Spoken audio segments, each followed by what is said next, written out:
Everyone, आज का part शुरू करें उससे पहले मैं कुछ कह दूं। अगर मैं आप लोगों के कमेंट का रिप्लाई ना कर पाऊँ तो प्लीज़ नाराज़ मत होना, ठीक है? क्योंकि कुछ चीज़ें मेरे लिए ट्रॉमेटाइजिंग हो रही हैं अब। कल मुझे एक कमेंट मिला जिसमें उन्होंने कहा था कि मैं लॉन्ग पार्ट क्यों नहीं लाती, क्या मैं अटेंडेंस लगाने आती हूँ। तो ऐसा कुछ भी नहीं है और आप किसी की ज़िंदगी में क्या चल रहा है ये बिना जाने किसी को इस तरह जज नहीं कर सकते। और मेरी ज़िंदगी में क्या चल रहा है ये आप लोगों को नहीं पता और मैं कैसे किन हालातों से गुजर रही हूँ ये भी नहीं पता। होती है प्रॉब्लम्स, है मेरी लाइफ में भी। हाँ, मैं आप लोगों के साथ कुछ बातें शेयर नहीं कर सकती, लेकिन ये कह सकती हूँ कि मैं अभी मेडिकल कॉम्प्लिकेशन से फाइट कर रही हूँ। मेरा ट्रीटमेंट भी चल रहा है और 6 महीने मुझे अभी टैबलेट्स लेनी है, जिसकी वीकनेस भी होती है मेरी बॉडी में और कभी-कभी मैं पेट दर्द से भी परेशान रहती हूँ। आई डोंट थिंक कि मुझे बताने की ज़रूरत है कि पेट दर्द में इंसान कितना और क्या काम कर सकता है। आप लोग अच्छे से समझते होंगे। तो बस जितना मुझसे हो पाता है मैं कर देती हूँ। एक साथ बहुत सी चीज़ों से डील नहीं कर सकती मैं। एक तो मेरी हेल्थ और इस तरह के कमेंट तो मुश्किल होगा कि अब मैं कोई कमेंट का रिप्लाई करूँ। आशा करती हूँ कि आप लोग मुझे समझेंगे और नेक्स्ट स्टोरी से मैं आप लोगों को शायद कोई शिकायत का मौका ना दूँ। लेकिन अभी के लिए सॉरी, मैं अभी इतने ही लॉन्ग पार्ट ला पाऊँगी। आई एम सॉरी, क्योंकि कुछ चीज़ें नहीं हो पा रही हैं मुझसे, तो मैं जितना हो सके मैं उतना ही कर पाऊँगी, ठीक है? तो अब शुरू करते हैं एफएफ को। सुनहरी सुबह है। प्रेसिडेंट लान अपने घर के ऑफिस में बैठे अपना काम कर रहे हैं। इन दिनों इतनी सारी चीज़ों के चलते उनका बहुत सा काम रह ही गया। मिस्टर शो उनकी मदद कर रहे हैं। लानवांगजी भी अपने कमरे से बाहर आता है, लेकिन वो हर रोज की तरह अपने बाबा को आज हॉल में बैठे चाय पीते नहीं देखता। वो जल्दी से घड़ी की तरफ देखता है तो अभी 8 बज रहा है। ये तो उसके बाबा के चाय पीने का समय है। फिर बाबा कहाँ हैं? वो यहाँ क्यों नहीं है? लानवांगजी किचन की ओर बढ़ जाता है।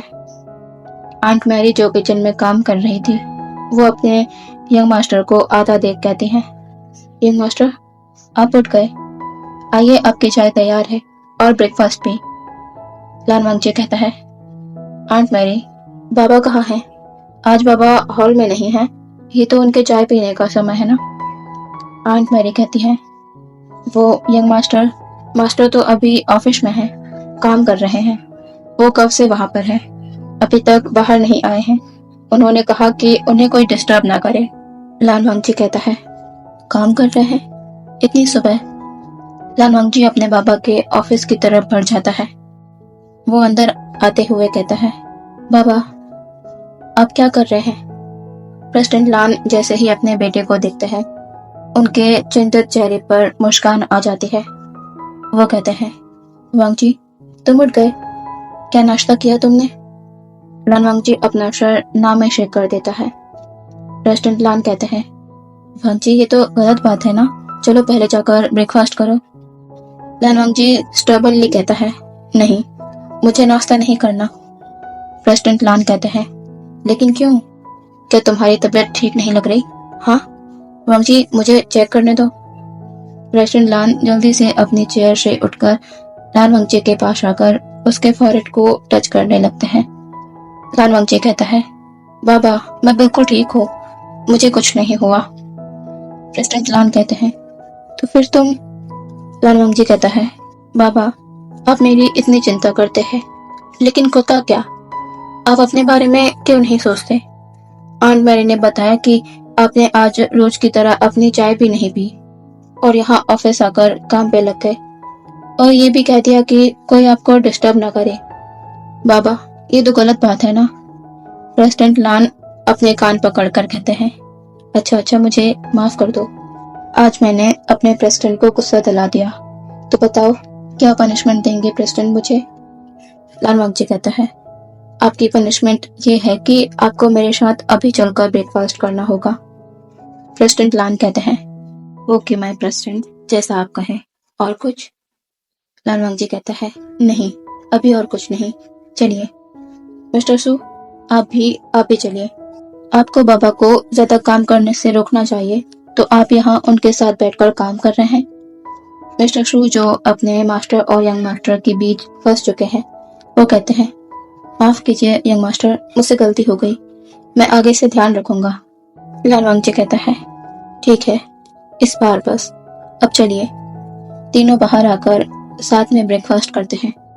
लालवांग जी नोटिस कर रहा था जैसे उसके पापा को किसी चीज की जल्दी है। वो आज थोड़े टेंस्ड भी नजर आ रहे हैं। ब्रेकफास्ट के बाद प्रेसिडेंट लान जब अपने काम से निकल रहे थे, तभी लालवांग जी उन्हें रोक लेता है। वो कहता है, बाबा, आप कहाँ जा रहे हैं? प्रेसिडेंट लान कहते हैं, मैं थोड़े से काम से बाहर जा रहा हूँ बेटा, क्या तुम्हें कुछ चाहिए? क्या तुम लाइब्रेरी जाना चाहते हो? चलो मैं तुम्हें लाइब्रेरी तक छोड़ दूंगा। लालवांग जी देख सकता है अपने बाबा को, वो परेशान हैं, उसके बाद भी उन्हें उसकी परवाह है। और लालवांग जी, वो क्या करता है? वो बस चीजों से भागता है, जो चीज पसंद नहीं वो करता ही नहीं। लेकिन उसके बाबा, वो पूरे देश को चला रहे हैं, लोगों की भलाई का सोचकर काम करते हैं। उनके लिए खुद की कोई प्रायोरिटी तो है ही नहीं, बस एक है भी तो मुझे छोड़कर, वो सिर्फ मेरे बारे में सोचते हैं। लेकिन मैं क्या कर रहा हूँ? लालवांग जी को यूं खोया देख प्रेसिडेंट लान कहते हैं, वांग जी, क्या हुआ, कहाँ खो गए तुम? लालवांग जी कहता है, बाबा, क्या आप परेशान हैं? प्रेसिडेंट लान कहते हैं, नहीं तो, तुम ऐसा क्यों पूछ रहे हो? लालवांग जी कहता है, बाबा, आप झूठ बोल रहे हो ना? प्रेसिडेंट लान कहते हैं, नहीं वांग जी, वो बस थोड़ा सा काम ज्यादा है, इसीलिए। लालवांग जी कहता है, अच्छा, तो बाबा, क्या मैं आपकी मदद करूं आपके काम में? प्रेसिडेंट लान इस पर बड़ी बड़ी आंखें कर लालवांग जी को देखते हैं। ये उनका बेटा क्या कह रहा है? उनकी मदद करने को? क्या वो कोई सपना देख रहे हैं? पहले तो वो जब लालवांग जी से कहा करते थे कि वो आगे चलकर प्रेसिडेंट बनने वाला है, उसे सब कुछ पर ध्यान देना चाहिए, तब तो उनका बेटा इसके लिए सीधे मना कर दिया करता था। तो फिर आज ऐसा क्या हुआ? प्रेसिडेंट लान कहते हैं, वांग जी, तुम्हें पता है तुम क्या कह रहे हो? लालवांग जी कहता है, हाँ बाबा, मुझे पता है। आपको यकीन नहीं हो रहा होगा मेरी बातों पर, लेकिन मैं जो कह रहा हूँ वही सच है। मैं सचमुच आपके काम में आपकी मदद करना चाहता हूँ, क्या मैं कर सकता हूँ? प्रेसिडेंट लान कहते हैं, क्यों नहीं, तुम जरूर कर सकते हो, मैं तो चाहता ही हूँ कि तुम जल्दी सब कुछ सीख जाओ। लालवांग जी कहता है, ओके, तो मैं भी आपके साथ चल रहा हूँ, आप मेरा इंतजार करिए, मैं बस जल्दी से रेडी होकर आया। यह कहते हुए लालवांग जी जल्दी से सीढ़ियों से दौड़कर अपने कमरे की तरफ चला जाता है। प्रेसिडेंट लान उसे जाते देख रहे थे। मिस्टर शू कहते हैं, सर, यंग मास्टर को अचानक ये क्या हुआ? प्रेसिडेंट लान कहते हैं, पता नहीं, पर जो भी है अच्छा ही है। मेरी चिंता थोड़ी कम होगी अगर वो अभी ही अपनी जिम्मेदारियों को समझ जाए। प्रेसिडेंट लान, लालवांग जी और मिस्टर शू अभी कार में हैं। लालवांग जी कहता है, बाबा, हम कहाँ जा रहे हैं? प्रेसिडेंट लान कहते हैं, हम उन सभी नए प्रोजेक्ट को देखने जा रहे हैं जिनका काम बस खत्म ही होने वाला है। हम पहले कुछ फैक्ट्रीज विजिट करेंगे, कुछ विलेज में भी जाएंगे, और फिर आखिरी में हम उन स्कूल, कॉलेज और हॉस्पिटल को विजिट करेंगे जिनका उद्घाटन जल्दी ही होने वाला है। लालवांग जी कहता है, बाबा, क्या ये वही सबसे बड़ा प्रोजेक्ट है जिसकी तैयारी आप इतने सालों से कर रहे थे?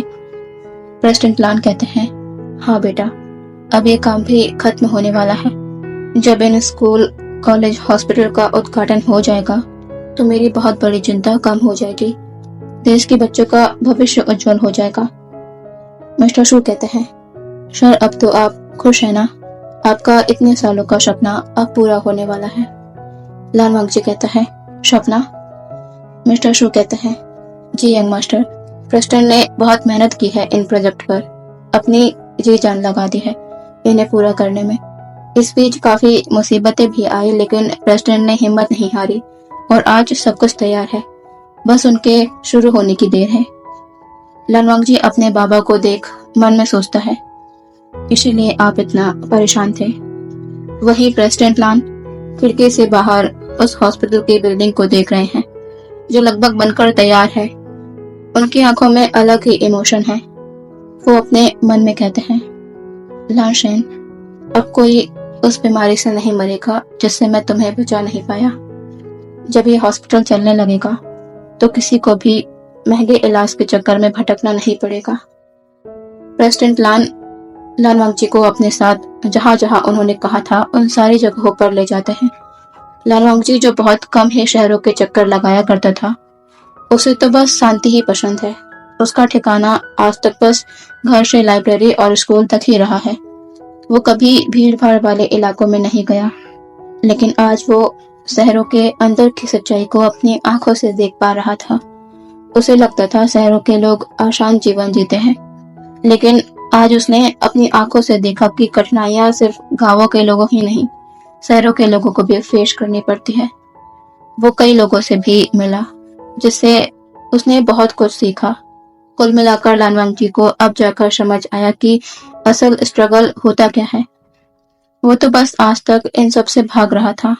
उसे ये भी पता लगा कि उसके बाबा की लाइफ कितनी स्ट्रेसफुल है। वो तो उनके 10% में भी नहीं है। आगे जाकर क्या वो भी अपने बाबा की तरह एक प्रेसिडेंट के तौर पर इतनी जिम्मेदारियों को संभाल पाएगा? लान वांगची कार में बैठे इन्हीं सब को सोच रहा है। सुबह से शाम हो आई है, वो तब से बाहर ही हैं। प्रेसिडेंट लान वांगची को यूं शांत देखते हैं तो कहते हैं, वांगची, क्या हुआ? क्या तुम थक गए हो? लान वांगची कहता है, नहीं बाबा, मैं ठीक हूँ, बस थोड़ा हैरान हूँ ये जानकर कि आप इतना सब कैसे संभाल लेते हैं। प्रेसिडेंट लान इस पर बस हंस देते हैं। वो सिर्फ इतना ही कहते हैं, जब जिम्मेदारियां सर पर आती हैं तो इंसान खुद ब खुद उन्हें संभालना सीख जाता है। लान वांगची को ये बात दिल की गहराई तक छू जाती है। प्रेसिडेंट लान कहते हैं, चलो अब तुम्हें घर छोड़ देते हैं। लान वांगची कहता है, तुम्हें?